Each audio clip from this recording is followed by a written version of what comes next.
If we invested in comprehensive education from an early age, young people in America might grow up with a better understanding of consent and healthy boundaries. Quality sex ed isn't just about the birds and the bees. If we want to put a stop to our pervasive culture of sexual assault, education needs to go a lot further than just preventing pregnancy and STDs. Young people need to understand healthy relationships, boundaries, and of course, consent. We need to teach the things adults are afraid to talk about, like pleasure and porn too. Preaching abstinence just doesn't work. What can we expect when abstinence-only programs are being taught in schools that equate a girl's virginity to used chewing gum? But the Trump administration is hell-bent on keeping sex ed in America in the 1950s, doubling down on abstinence-only programs that promote outdated gender norms. The president appointed anti-sex ed crusaders to key government positions, tried to gut teen pregnancy prevention programs, and is dismantling Title IX, which keeps thousands of students safe at school. We can't wait for the government to get this right.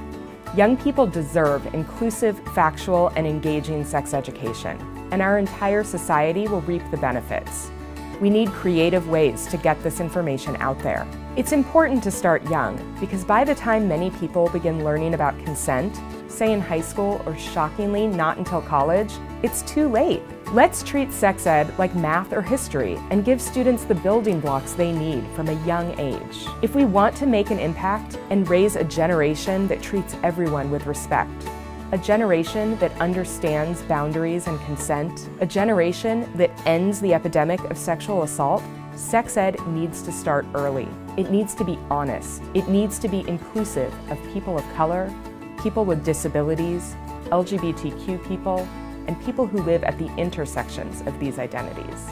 So we're fixing the patchwork of sex ed across the country by taking our message online, where young people are. Our YouTube channel called AMAZE, which has animated videos on nearly every sex ed topic under the sun, from puberty to masturbation to consent to healthy relationships, makes sex ed accessible for 10 to 14-year-olds, a critical age to learn these topics. And at sexetcetera.org, we have high school students write about sex and sexual health for their peers.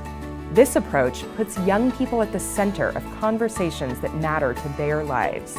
If you care about young people and changing our pervasive culture of sexual harassment and assault, then get active in supporting sex ed. Share sites like AMAZE and Sex Etc. with young people.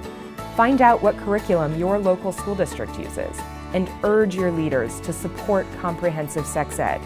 It's a difference we all can make, and a difference our society needs.